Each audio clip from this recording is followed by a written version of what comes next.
Baik, bismillahirrahmanirrahim. Assalamualaikum warahmatullahi wabarakatuh. Pertemuan berikutnya kita akan membahas sample size determination for cohort studies atau penentuan besar sampel untuk penelitian kohort. Ini adalah pendugaan interval kepercayaan resiko relatif. Jadi, dalam masalah pendugaan biasanya diinginkan resiko relatif atau RR dalam jarak presisi atau E dari angka RR populasi yang sesungguhnya. Jadi presisinya harus diperoleh lebih dahulu dengan menggunakan skala logaritma bilangan natural. Kemudian di sini this the necessary sample size is. Nah, jadi ini adalah rumus besar sampelnya dengan menggunakan persamaan 11, di mana rumus ini digunakan untuk memunculkan angka-angka pada tabel 11A sampai 11L ya, 11L ini menyajikan besar sampel untuk CI-nya 99%, 95%, dan 90% dengan presisi 0,10, 0,20, 0,25, dan 0,50, di mana kisaran RR-nya adalah 0,025 sampai 4,0 dan P2 berkisar antara 0,01 sampai 0,90. Pada contoh yang pertama adalah dalam sebuah penelitian kohort, sebuah penyakit itu terjadi pada 20% kelompok yang tidak terpapar, jadi unexposed. Jadi salah satu ciri khas dari kohort itu adalah ada kata kunci terpapar tidak terpapar. Kemudian ditanya berapakah how large a sample, jadi berapakah besar sampel yang diperlukan dalam kelompok terpapar dan tidak terpapar untuk menduga resiko relatif dalam jarak 10% dari nilai RR yang sesungguhnya, yang diperkirakan sebesar 1,75 dengan kepercayaan 95%. Dari data yang diperoleh, jadi kita mengetahui bahwa P2-nya adalah 0,2. Jadi cara mencari P1-nya gunakan rumus ini ya. Jadi RR dikali P2. Lebih simpel ya cara mencari P1-nya ya. Kita tahu RR-nya berapa tadi? 1,75. Jadi 1,75 dikali 0,2. Jadi silahkan ini bisa divalidasi benar apa tidak.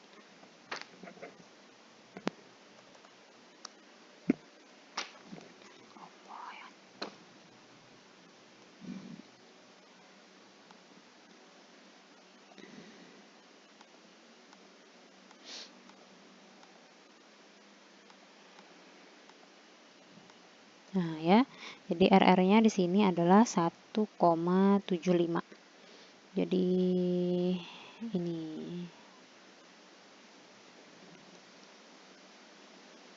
relatif risk. Jadi untuk menduga RR dalam jarak 10% dari of the true value dari nilai RR itu sendiri adalah yang diperkirakan sebesar 1,75. Kemudian kita masukkan rumus yang M tadi,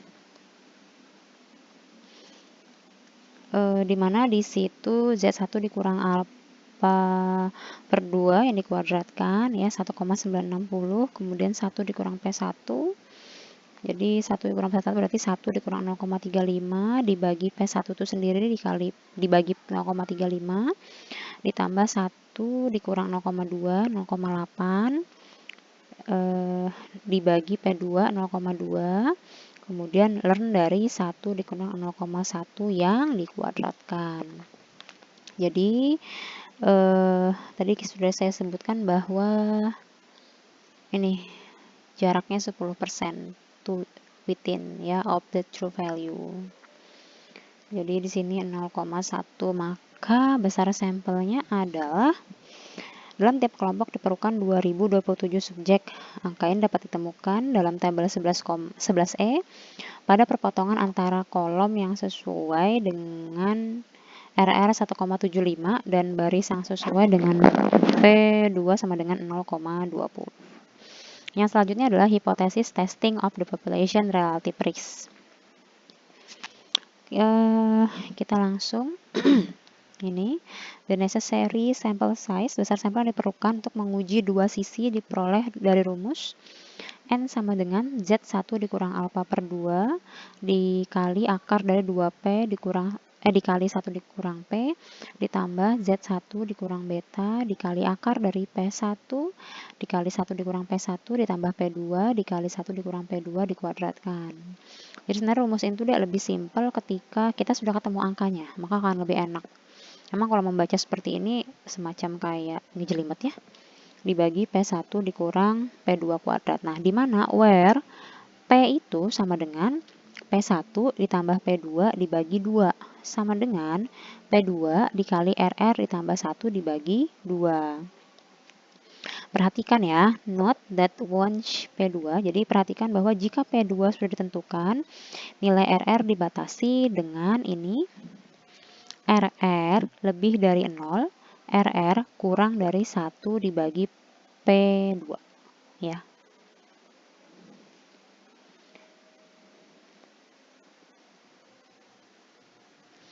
Ini suppose for example, jadi sebagai contoh misalnya diperkirakan bahwa sekitar 30% dari seluruh individu yang tidak terpapar akan menderita penyakit sepanjang periode penelitian. Jadi nilai RR yang mungkin dan the possible value for RR adalah tercakup pada interval ini RR lebih daripada 0, RR kurang dari 1 dibagi 0,3. Jadi sama dengan 3,3.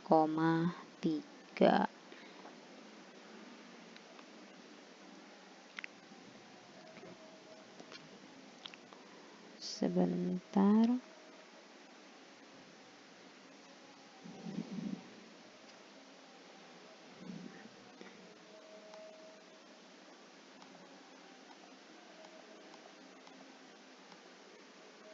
Nih, jadi RR lebih daripada 0 dan RR kurang daripada 3,3.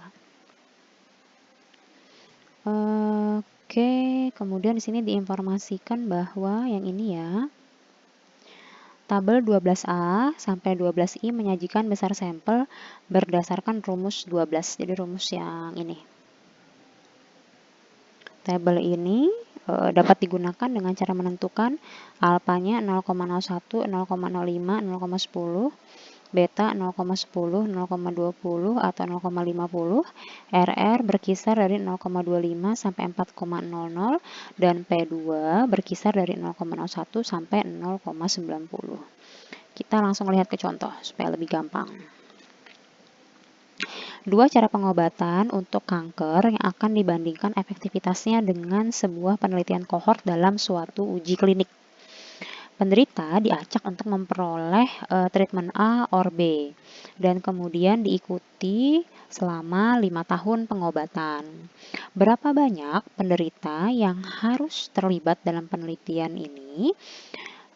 Jika diinginkan 90% keyakinan untuk menolak H0, RR sama dengan 1 dan mendukung HA RR tidak sama dengan 1.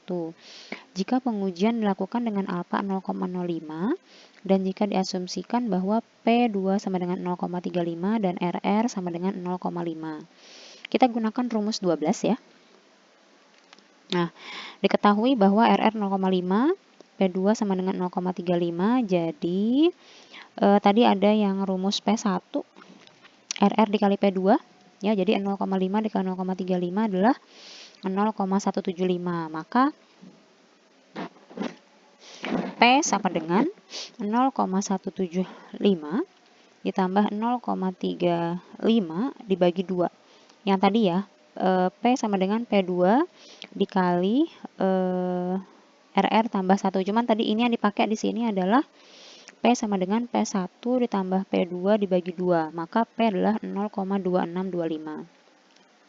Dengan menggunakan ini kita masukkan ke dalam rumus ya. Jadi Z1 dikurang alfa per 2, 1,960. Kemudian 2 dikali P, 2 dikali 0,2625. Dikali dengan 1 dikurang 0,2625 adalah 0,7375 ditambah. Jadi kita menggunakan Z1 dikurang beta. Sebentar. Baik, di sini 1,7375 282.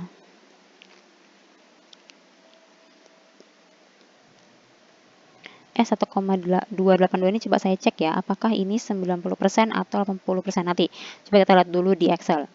Sebentar, kita lanjutkan dulu perhitungannya. Kemudian sebentar, P1-nya tadi adalah 0,175 ya, dikalikan 1 dikurang P1. Jadi 1 dikurang 0,175, 0,825 ditambah 0,35 atau P2 dikali 1 dikurang P2. Jadi 1 dikurang 0,35. Hasilnya semua dikuadratkan dibagi dengan 0,175 dikurang 0,35 kuadrat. Jadi hasilnya adalah besar sampel 130,79.